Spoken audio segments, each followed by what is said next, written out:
Hey y'all, my name is Dani. Welcome back here to Summer Skye Gardens. So if you've watched one of my videos before, thank you so much for coming back. If you are new here, I own a flower farm in Splendora, Texas, which is right northeast of Houston, or Zone 9B. I am in my third year of growing and selling here on the farm, although I've been gardening and growing for years. And I wanted to do a video today all about the best flowers you can grow to make the most money. And what I mean by that is these are highly profitable flowers, either that grow in a short time span or a long time span. They are the least expensive to grow and make you the most money. So overall, they have the greatest profit for you. And that's extremely important when you're in business, especially in growing flowers, where so many things can go wrong, especially with Mother Nature. So if you are just getting started, most of these are going to be good choices for you. However, you need to think about, your local area, your climate, your environment, your growing conditions, your space, as well, and probably most importantly, as your local market. What do people want? How are you going to sell flowers? That will guide you on your choices of what you're going to grow. I mean, everyone and their mom wants to grow dahlias, but it may not be feasible where you are, or maybe they're not going to command a high enough price to warrant, the money and the time that you put into them. So I say that to say, take all of this with a grain of salt. But when I came up with this list, I pulled thousands of flower farmers across the country and I said, hey, what's your most profitable flower? How are you selling them? Where are you located? And there were a few choices that were definitely expected. And then there were some that had no idea so many people would respond with. So I'm going to go through all 10 of these. Almost all of these I have grown myself, and I have pictures and video, and I can kind of give you some info on what I think about growing them. I will put some pictures and video right here for you to look at and kind of just give you some little tips. I do have some in-depth videos on some of these flowers, which I will link below if that might be helpful for you. As always, if you like this video, give it a big thumbs up, comment below if you have any questions, and let's start at the bottom. So the 10th most profitable flower that people responded with is Solosia. And this was a little surprising to me. I mean, I grow Solosia. I love it. It loves the heat. So for those of us in a hotter climate, you can grow it for a good 9 months out of the year. I was surprised that so many people said that it really does make them money, but I think that just goes to show that a lot of times annuals can be good money makers because the seed is cheap. It's usually pretty cheap to grow. Solosia, in my opinion, doesn't tend to be terribly fussy. And so the labor that it takes to grow it is very minimal. You can also use it for drying if you can't sell it for cutting. So I know a lot of people find a lot of value in that because they're using it for wreaths or other, dried flower products. So it kind of has a dual purpose. I do have some info and some other videos on Solosia, but I love it. I grow so many different colors. And I will say I sell the stems for about $1 a piece. You can get a handful of stems off of one plant. So that also helps when you have a higher yield of stems per plant, then it kind of keeps your costs down. So if you want to start with a heat-loving flower, definitely recommend Solosia. At number 9, we have Statice. I was surprised that so many people mention Statice. I love Statice. I've grown it for years. To me, it is definitely a cool flower staple. It has a very cool textural element as well. It also dries great, and so many people love it. Florists love it. It works really well in bouquets to kind of give a little pop of color, a different textural element, a different look. And you do get a lot of stems off of one plant. Once again, it's an annual, so the seeds are cheap. I sell my Statice if I can get the normal long full stems at $1 a piece. If they're a bit shorter or smaller, then I will price them at about 80 cents a piece. So $8 for a bunch.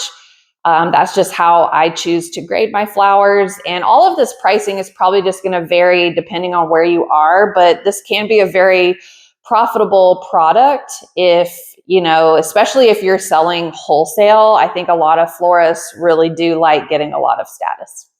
One other quick note on status, it is a cool season flower. So if you live in a hotter climate like me, you're going to want to plant it in the fall and overwinter it. That's going to give it its best opportunity to grow in that cooler season and then kind of jump up and throw up the stems once it warms up. If you're in a colder climate, you're probably going to plant it at the end of winter. All right, number 8, you have cosmos. So cosmos are, a lot of people have a love-hate relationship with cosmos. If you can grow them well, they are gorgeous. They can command a great price from florists. They can be a pain in the butt to grow and harvest. I have found the best way to do it because the cosmos as a plant, they will throw out multiple stems. They are a cut and come again. I find though that can be really tricky to go in and harvest like, okay, this stem looks great, this one doesn't. It can be very time consuming. So what I like to do is grow a whole bunch, go in and chop them down and sell them and be done. Kind of treat them as a one and done. I find that saves on a lot of labor, which makes them a lot more profitable. As well, the fuller double click ones, which I'll show you guys right here. Those are the only ones I will grow because of how fuller and fluffier they are. I find that the flowers last longer. The petals don't drop as easily. Of course, the florists love them and they provide like that really pretty, airy dance element in bouquets. I sell my cosmos for $1 a piece. All right, at number 6, we have dahlias.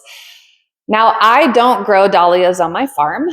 I'll put up a couple of pictures here. I've grown them in the past, just for myself at my home. I've tried for several years to get them to do well here, and they just don't. It is just too hot. There are a few people I know around Houston or South Texas or in hotter climates that grow them, but it takes a lot of work. It's a lot of effort. And I find that they struggle. And for me, it's just not worth the money it takes to invest in them because tubers are expensive.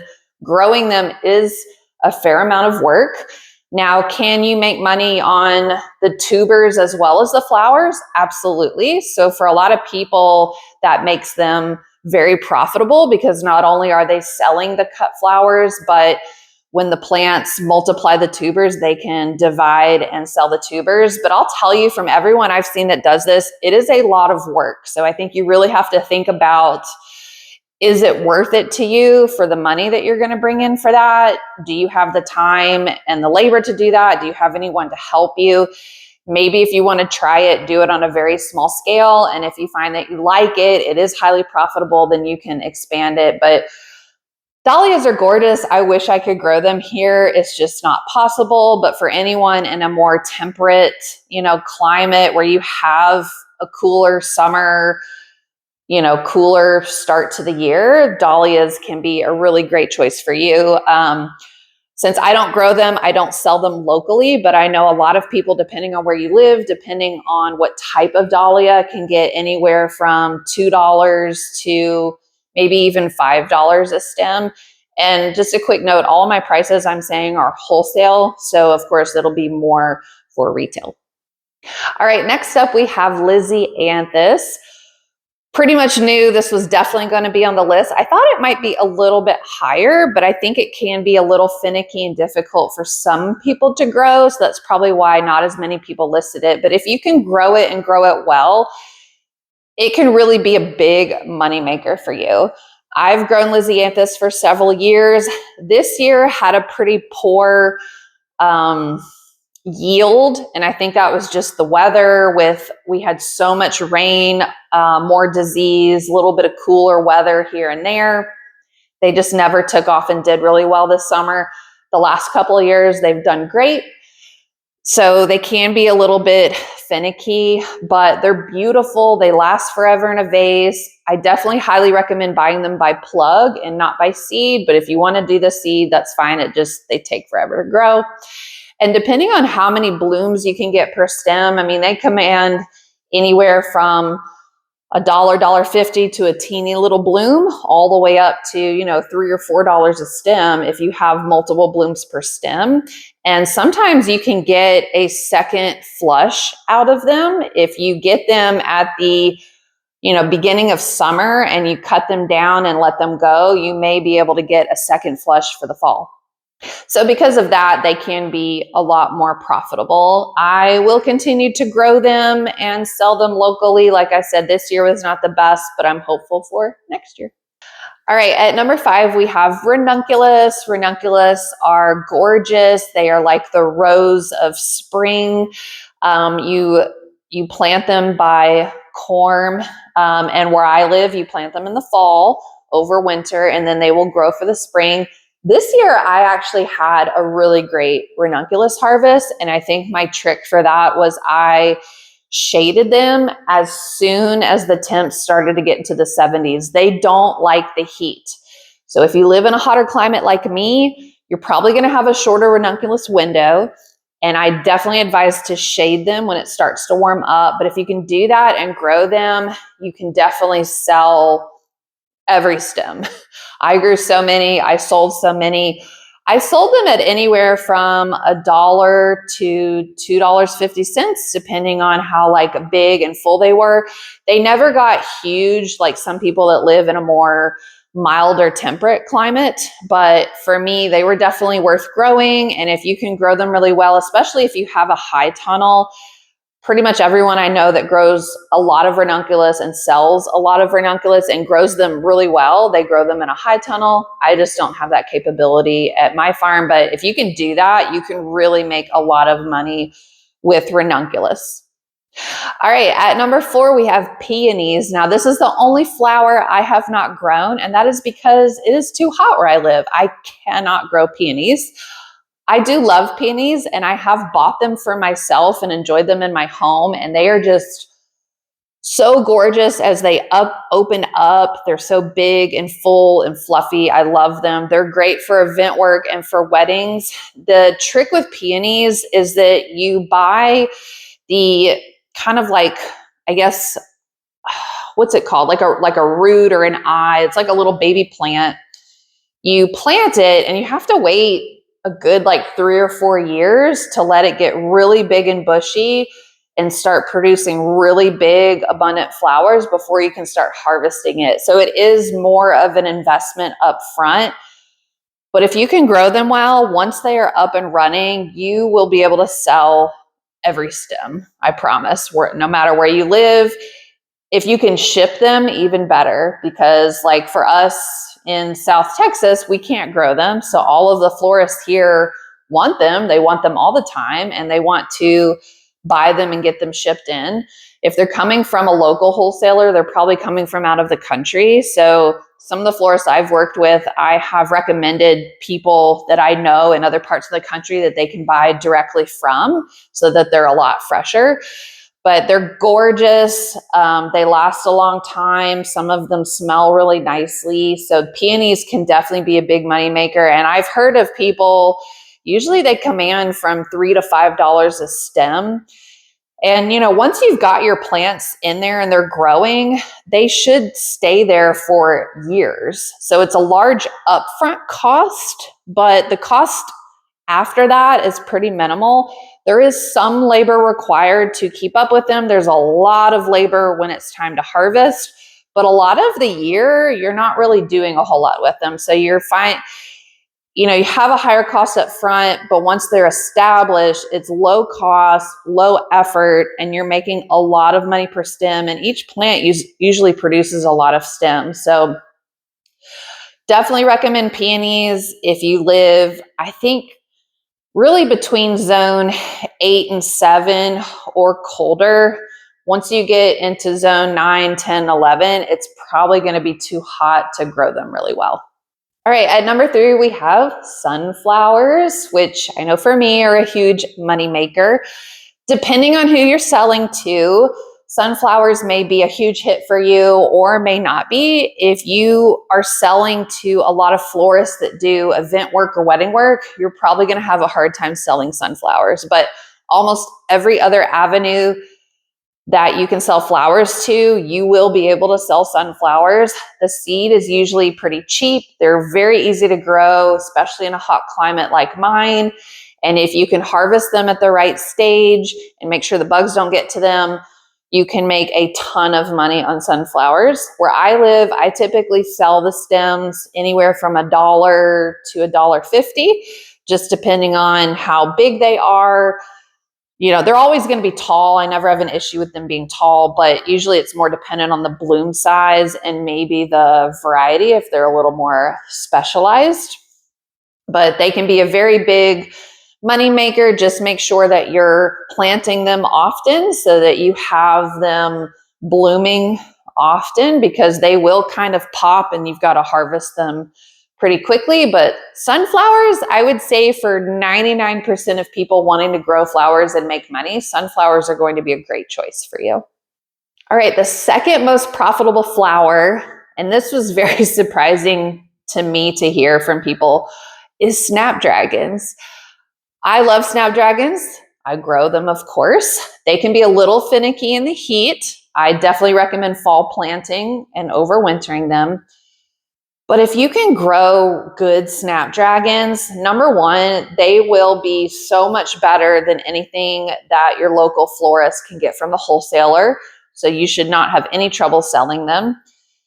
They last well. They look great in mixed bouquets or even just straight bunches. I know people that love to just, and I love to just get straight bunches of snapdragons. I think they can look beautiful in an arrangement, but they really create that beautiful spiky pop of color in a mixed bouquet or mixed arrangement that you just are not going to get from really any other spring flower. And there are multiple groups of snapdragons, some that like more of the shorter, sunlight days, colder weather, all the way to ones that like the longer, sunnier days with the hotter weather. So there's really options of types of snapdragons you can grow for your climate. So they're good for everybody. For me, I sell my snapdragons wholesale from $1 to $1.50, and that's usually for the Madam Butterfly. And the florists love that variety because they're more like frilly looking, and they're not going to get those from the wholesaler. So definitely recommend snapdragons. And once again, if you live in a hotter climate, plant them in the fall, overwinter them, and then they will bloom beautifully for you in the spring. Lastly, we have the number one most profitable flower, which is the most profitable flower for me and for many people that commented in and told me across the country, and that is zinnias, my favorite flower. And that may surprise you that this is the most profitable flower. It may not be the flower that a lot of people grow the most of, or depending on your market, you may or may not like to grow zinnias, or you may have trouble with them, but overwhelmingly, a lot of people grow zinnias. They are extremely popular in U-picks. They are very popular in market bouquets, whether you're selling at a farmer's market or a roadside stand. For me, they are very popular with local florists because you cannot ship zinnias. They will get messed up. So the only way that they are going to get them is from a local grower. And especially if you grow any of the softer pastel colors, they just like eat them up. Zinnias are very inexpensive to grow. The seed is cheap. Each plant, you're going to at least get 5 stems, if not maybe up to 10 stems. They are cut and come again. So if you can keep them healthy and growing, they will churn out more and more stems for you. They don't mind the heat as long as they're getting consistent water. I do find them to be a little more disease prone, so I definitely recommend planting successions, but I grow them for probably like 9 months out of the year. And I sell so many. And I think that that's the same for a lot of people. They are a staple in a hot climate, whether it's for your garden or your farm. I sell my zinnias from $1 to $1.50 a stem. And that just kind of depends on the size of the bloom and maybe if it's a little more specialized or not. But once again, like sunflowers, 99% of the time, you are going to do well growing and selling zinnias. They are a great choice for a flower farmer, especially a newer flower farmer. So there you have it. That is the top 10 most profitable flowers that people across the country have told me they grow and make the most money on. I wanted to kind of just ramble off a few others that people mentioned that weren't like a lot of different people, but individuals mentioned yarrow, blackberry foliage, let's see, tulips, gomphrena, hydrangeas, astilbe, and stock. So those were some of the other mentions. They just didn't get mentioned as much as my top 10 flowers. So I hope this was helpful for you guys. If you have any comments or questions, leave them below. Like I said, I will link a few videos that I've done deep dives on these flowers, including like I've done several on zinnias, several on sunflowers. So I hope you will check that out. And I will see you guys in my next video.